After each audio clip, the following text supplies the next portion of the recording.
नमस्कार, स्वागत है आप सभी का व्यूज हाइलाइट्स में। शुरुआत करेंगे फटाफट खबरों का सिलसिला। मैं हूं गरिमा रितेश। शुद्ध के लिए युद्ध अभियान के तहत जिला स्तरीय नियंत्रण कक्ष स्थापित किया गया। अतिरिक्त जिला कलेक्टर द्वितीय राकेश गुप्ता ने बताया कि राज्य सरकार द्वारा संचालित शुद्ध के लिए युद्ध अभियान के जिले में व्यापक स्तर पर सफल संचालन के लिए जिला स्तरीय नियंत्रण कक्ष की स्थापना की गई है। इस कक्ष में कोई भी नागरिक मिलावटी सामान के संबंध में सूचना किसी भी समय दे सकता है। सूचना देने वाले शख्स का नाम और जानकारी गोपनीय रखी जाएगी। कोई भी नागरिक 0144-234-6033 इस नंबर पर कॉल कर जानकारी दे सकता है। कि अलवर में हर उपखंड अधिकारी के यहाँ पे उनकी अपने अपने उपखंड स्तर पर टीम गठित कर दी गई है। उनको विशेष रूप से स्पष्ट निर्देश दिए गए हैं कि शुद्ध के लिए युद्ध वो अपने स्तर पर करें। इसके अलावा चूंकि अलवर में दूध का और मावे का कारोबार ज़्यादा है, तो इसके लिए सरस डेयरी के माध्यम से उनके साथ के कार्मिकों को साथ लेते हुए हम लोगों ने 6 टीम एक्स्ट्रा बनाई है, जो स्पॉट पे जाके ही दूध की चेक करेगी कि दूध में किसी प्रकार का कोई मिलावट तो नहीं है। साथ ही हमने हमारे अधिकारियों को निर्देश भी दिया है कि आप अपने स्तर पर ये जांच कराएं कहाँ कहाँ इनका मसालों का, आटा, बेसन, खाद्य तेल, दूध, मावे, मिठाई इनका निर्माण होता है, व्यापार होता है, ताकि वहाँ हम लोग बीच बीच में जाकर चेक कर सकें। साथ ही हमने कंट्रोल रूम भी कायम किया है, जिस कंट्रोल रूम के नंबर भी हम लोगों ने अखबार वगैरह में इनमें प्रकाशित करवाया है। लोगों से भी अपील है कि वो अपने स्तर पर अगर ऐसी कोई जानकारी आती है जिसमें यह लगता है कि यहाँ मिलावट की जा रही है, तो वो हमें सूचना दे सकते हैं। राज्य सरकार के अनुसार इसमें 51,000 रुपये का इनाम भी रखा है। साथ ही नाम भी गोपनीय रहेगा, उसका नाम भी उजागर नहीं किया जाएगा। तो अगर आप लोगों को भी ये जानकारी में आती है कि कहीं इसके लिए मिलावट हो रही है, तो आप हमें बताएं, हम निश्चित रूप से वहाँ पर कार्रवाई करेंगे। केंद्रीय औद्योगिक सुरक्षा बल प्रशिक्षण केंद्र बहरोड़ में नागरिक उड्डयन मंत्रालय भारत सरकार की ओर से वरिष्ठ अधिकारियों के 5 दिवसीय ओपीएस प्रबल प्रशिक्षण शिविर के दौरान योग शिविर का भव्य आयोजन किया गया। इसमें पतंजलि योग समिति के तहसील प्रभारी योगाचार्य विद्यारत्न शास्त्री ने उन सभी दिव्य यौगिक क्रियाओं का अभ्यास करवाया जिनके नियमित अभ्यास से हम शारीरिक और मानसिक रूप से स्वस्थ रहते हैं। साथ ही कोरोना जैसी संक्रामक महामारी से भी बचा जा सकता है। योगाभ्यास कार्यक्रम में मंत्रालय से पधारे सभी वरिष्ठ अधिकारियों और कमांडर, असिस्टेंट कमांडेंट आदि अधिकारियों ने हिस्सा लिया। पिछले 8 महीनों से बंद पड़े कोचिंग संस्थान को शुरू कराए जाने की मांग को लेकर बुधवार को राजस्थान इंस्टीट्यूट के निदेशक डॉक्टर फरमान अली अतिरिक्त जिला कलेक्टर द्वितीय राकेश गुप्ता से मिले। इस दौरान उन्होंने अतिरिक्त जिला कलेक्टर से वार्ता कर कोचिंग संस्थाएं शीघ्र खोले जाने की मांग रखी। उन्होंने बताया कि छात्रों को खासी परेशानी का सामना करना पड़ रहा है। एक तरफ सरकार वैकेंसीज निकाल रही है, तो दूसरी तरफ विद्यार्थियों की तैयारी नहीं हो पा रही। मीडिया से बात करते हुए डॉक्टर फरमान अली ने बताया कि एडीएम साहब से बात हुई है कि अन्य कोचिंग संस्थान भी अपने तरीके से बिंदुओं को बनाकर जिला प्रशासन को अवगत कराएं, तब जिला प्रशासन इस बारे में विचार विमर्श कर कोई रास्ता निकालेगा। मैं अतिरिक्त जिला कलेक्टर साहब से मिला हूं कोचिंग जो रीओपन करने के लिए जो सरकार की गाइडलाइन आ रही है कि अलवर जिले के भी जो कोचिंग संस्थान है उन सभी को भी गाइडलाइन के अनुसार रीओपन किया जाए। और अतिरिक्त जिला कलेक्टर ने आश्वासन दिया है कि हम इनको गाइडलाइन के अनुसार आप लोगों की बातों पर विचार करेंगे और संभवतः हम लोग जल्दी ही इन पर विचार करके कोचिंग संस्थान जो है उनको रीओपन करेंगे और सभी कोचिंग वाले एक साथ मिलकर आएं और फिर अपनी बातें रखें। उसके आधार पर हम लोग आपसे बातचीत करके आगे चीजों को बढ़ाएंगे। दीपावली से काफी पहले ही इन दिनों बाजारों में खासी भीड़ नजर आ रही है।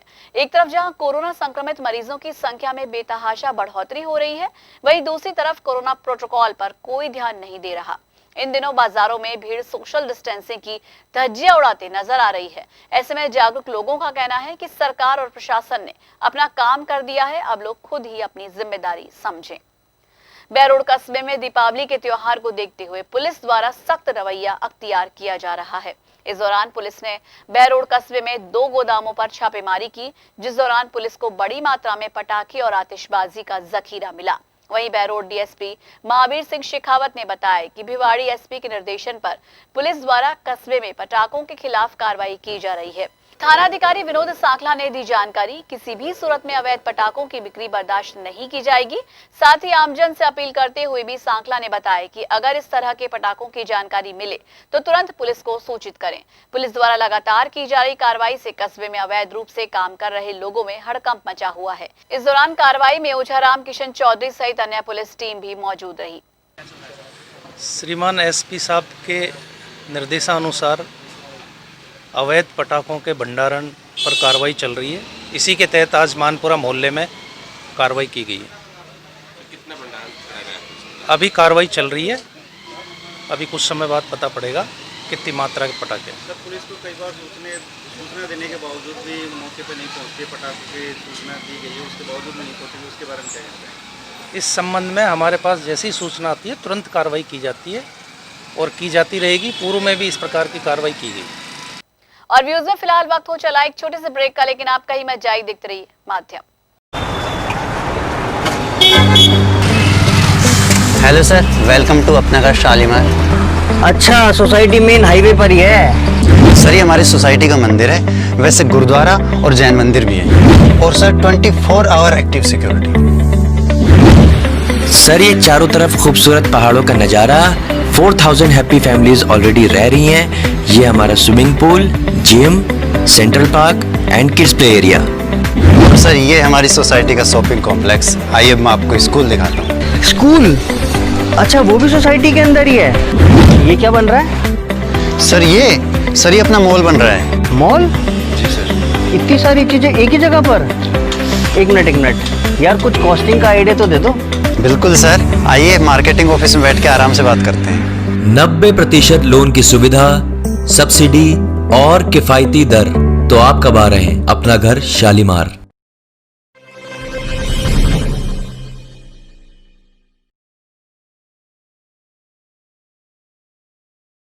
व्यूज में एक बार फिर से आप सभी का स्वागत है और अब फिर से रुक करेंगे कुछ और खबरों का। गुलाबी ठंड की शुरुआत हो चुकी है और इसके साथ ही शहर में गजक रेवड़ी की दुकानें और ठेले भी सजने लगे हैं। तिल, गुड़, मूंगफली और शक्कर की गजक और रेवड़ी बाजारों में आ चुकी है। काशीराम सर्कल के पास गजक विक्रेता महेश प्रजापत ने बताया कि वो मूंगफली की पट्टी बनाते हैं। साथ ही गजक के रोल्स भी लोगों को द्वारा काफी पसंद किए जा रहे हैं। मूंगफली गजक 150 रुपए से लेकर 200 रुपए प्रति किलोग्राम और तिल की गजक 200 रुपए प्रति किलोग्राम तक बिक रही है। पुरातत्व और संग्रहालय विभाग की ओर से संरक्षित स्मारकों की सूची में शामिल किशन कुंड अपने ही विभाग की उपेक्षा का शिकार हो गया है। यहाँ हुए काम के विभाग की ओर से मॉनिटरिंग सही नहीं होने से काम की पोल अब खुलने लगी है। यहाँ पर सीढ़ियों के नीचे से बजरी निकलने लगी है। इसके चलते यहाँ सैर के लिए आने वाले पर्यटक तो घायल हो ही रहे हैं, आम आदमी भी यहाँ पर पैर जमाकर नहीं चल पा रहा। सीढ़ियां लगाते समय उसमें प्रयोग किए जाने वाले बजरी और सीमेंट का अनुपात सही नहीं होने के कारण ये अपनी जगह अच्छी तरह से नहीं पकड़ पाई है, जिसकी वजह से एक एक करके अपनी जगह से हट रही हैं। इससे पर्यटक स्थल के रूप में किशनगढ़ की छवि भी खराब हो रही है। इनरव्हील डिस्ट्रिक्ट 305 द्वारा वर्चुअल डिस्ट्रिक्ट ISO मीट सहचरी आयोजित की गई, जिसमें डिस्ट्रिक्ट 305 से बड़ी संख्या में इनरव्हील क्लब बहरोड अध्यक्ष अनुपमा शर्मा ने बताया कि इस वैश्विक महामारी के समय में वर्चुअल मीट द्वारा दूर रहते हुए भी हम सभी एक दूसरे से जुड़ पाए और बहुत ही खूबसूरत तरीके से अपने मिशन होप का क्रियान्वयन भी देखे। डिस्ट्रिक्ट ISO बिंदु गुप्ता ने पूर्व में ऑनलाइन खेल प्रतियोगिताओं के विजेताओं को सम्मान पत्र देकर सम्मानित भी किया। आर्य कन्या विद्यालय समिति और नगर परिषद के सहयोग से राजस्थान सरकार द्वारा चलाए जा रहे नो मास्क नो एंट्री अभियान के तहत बुधवार को आर्य कन्या महाविद्यालय में चित्रकला प्रतियोगिता का आयोजन किया गया। आर्य कन्या महाविद्यालय के निदेशक कमला शर्मा ने बताया कि कार्यक्रम का शुभारंभ नगर परिषद सभापति बीना गुप्ता और आयुक्त सोहन सिंह नरूका, जगदीश प्रसाद गुप्ता, प्रधान आर्य नगर समिति द्वारा किया गया। सभागार में नो मास्क नो एंट्री विषय पर स्लाइड शो प्रस्तुत किया गया, जिसकी सभी अतिथियों द्वारा सराहना की गई। देखिए, कोरोना महामारी ने सारे विश्व को परेशान कर रखा है। 6 महीने हो गए, 6 महीने से अभी तक इस महामारी का कोई इलाज ऐसा नहीं निकला कि हम रोक सकें। अगर ये बीमारी हो जाती है तो काफ़ी परेशानी होती है, उसके कारण हमारे देश और सारा विश्व बहुत पिछड़ रहा है। लेकिन इसी के साथ हमको अब जीना है, शायद ऐसा लगता है। तो इसके लिए जो उपाय ढूंढे गए हैं, जो सावधानी बरतनी है, वो है कि हम सब लोग मास्क लगाएं और 2 गज की दूरी पर रहें। हमें काम तो करना ही होगा, कब तक हम घर बैठ सकते हैं। तो इसके लिए सबसे अच्छा जो उपाय ढूंढा गया है वो बचाव है, और बचाव के लिए मास्क का प्रयोग सर्वश्रेष्ठ है कि मास्क लगा के रहिए। आप जब भी घर से बाहर निकलते हैं तो मास्क लगा के रहिए। तो नो मास्क नो एंट्री जो अभियान राजस्थान सरकार ने शुरू किया है, उस अभियान को आगे बढ़ाने के लिए, हम जनता को जागरूक करने के लिए हमने प्रतियोगिता रखी है, जिससे कि बच्चों के माध्यम से घर घर संदेश जाए और बच्चों के माध्यम से हर परिवार में ये बात जाए कि हमको मास्क लगाना है, 2 गज की दूरी पर रहना है और कोरोना को हराना है। कोरोना का संक्रमण लगातार बढ़ रहा है और त्योहारी सीजन के चलते बाजारों में भीड़ भी लगातार बढ़ रही है। ऐसे में अपनी सुरक्षा खुद करें। माध्यम टीवी आप सभी से गुजारिश करता है कि बाजारों में बेवजह ही जाने से बचें।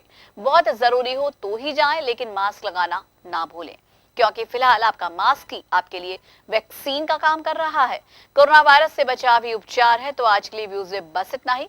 अपने इलाके की हर खबर जानने के लिए आज ही अपने स्मार्टफोन पर यूट्यूब चैनल से सब्सक्राइब कीजिए माध्यम टीवी और देखें खबरों के साथ साथ मनोरंजन और हर तरह की जानकारी पाने के लिए रोचक कार्यक्रम। नमस्कार।